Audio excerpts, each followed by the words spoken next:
In the dark and grim history of medieval justice, few punishments evoke as much fear and horror as the oubliette. From its very name, derived from the French word oublier, meaning to forget, this peculiar dungeon was designed not only to imprison, but to erase the very memory of a person. Hidden within castle walls or buried beneath stone floors, the oubliette was the epitome of psychological and physical torment, offering no hope, no trial, and often no return. Today we look how bad this was, and to support our channel, please click subscribe. Now, an oubliette was not a typical cell. Unlike conventional dungeons with doors and some minimal interaction with the outside world, an oubliette was usually a vertical shaft, often bottle-shaped, with a narrow opening at the top and no exit at the bottom. The prisoner would be lowered or dropped through a trapdoor in the ceiling, which would then be sealed shut. There were no windows, no light, no space to stand, and often not even room to lie down. The walls were damp, the air was stale, and the darkness absolute. Some oubliettes were little more than deep pits carved into castles' foundations or natural rock, while others were carefully constructed chambers lined with stone to ensure silence and inescapability. Often inside, the prisoner had no way out, no ladder, no staircase, no contact with the outside world. The oubliette was not just a place of confinement, it was a method of mental and physical destruction. Now, the oubliette served several purposes in medieval and early modern society. First, it was a means of eliminating political enemies or inconvenient prisoners without the mess or risk of a public execution. A person could be thrown into an oubliette and then simply they would vanish. Over time, their memory would fade, their existence denied. There would be no grave, no marker, no trial to record their name. Kings, lords, and church authorities could use it as a silent, secret death sentence. Second, the oubliette acted as a form of psychological torture.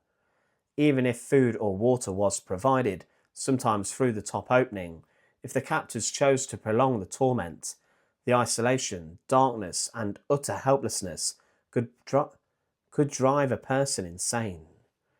Prisoners often sat in their own filth, unable to stretch or move freely. The absence of sound or stimulation would cause hallucinations, madness, and despair.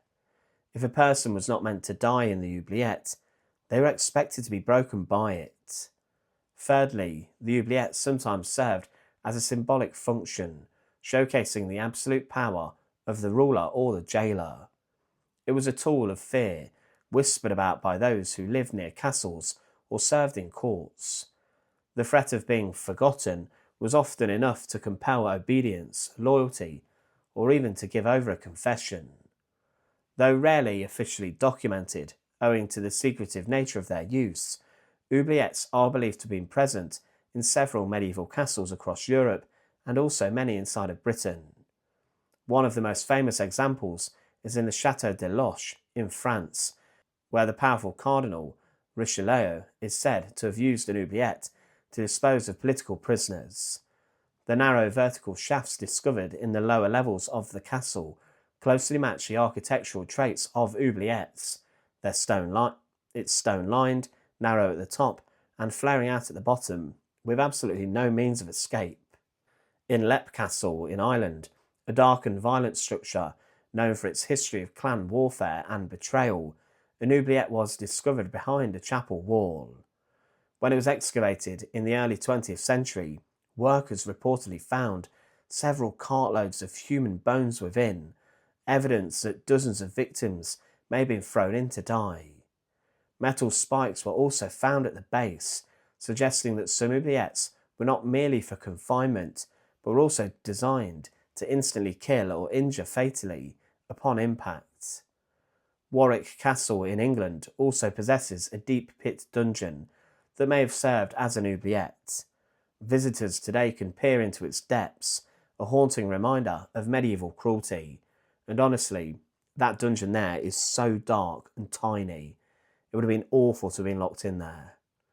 Unlike the rack or the Iron Maiden, the oubliette was not a torture device in the conventional sense. There were no chains pulling limbs, no spikes piercing the skin, but the cruelty of the oubliette lay in its simplicity. It was torture by abandonment, a form of punishment that played on the most primal human fears: darkness, isolation, and helplessness. The psychological torment of the oubliette was arguably much worse than any physical pain it could have inflicted. Prisoners were stripped of their dignity, their identity, and also any hope of redemption. Some were fed just enough to prolong their suffering. Others were left to starve. The silence was deafening. The darkness was permanent, and the passage of time became meaningless. Now, death inside of an oubliette could take days, weeks, months, or even years. Because of its terrifying nature, the oubliette has lived on in legend and literature. Gothic novels, horror films, and dark fantasy tales often feature the oubliette as a setting for betrayal or even suffering. Its symbolism as a place of total abandonment continues to resonate with a modern audience centuries on. However, the historical reality of the oubliette is often debated. Some historians argue that many so-called oubliettes were simply storage pits or dry wells, and that their sinister reputation has been exaggerated by romanticised accounts and tourist myths. Others counter that, while not every deep hole in a castle was an oubliette, there is ample historical and architectural evidence for their deliberate use in certain cases. Regardless of how widespread they were, the fact remains that oubliettes were real, and their purpose was brutal. The oubliette represents a unique form of punishment in the annals of human cruelty. It combined elements of imprisonment, torture, and psychological warfare into one dark, airless chamber. Those who entered it were not just prisoners, they were meant to be erased.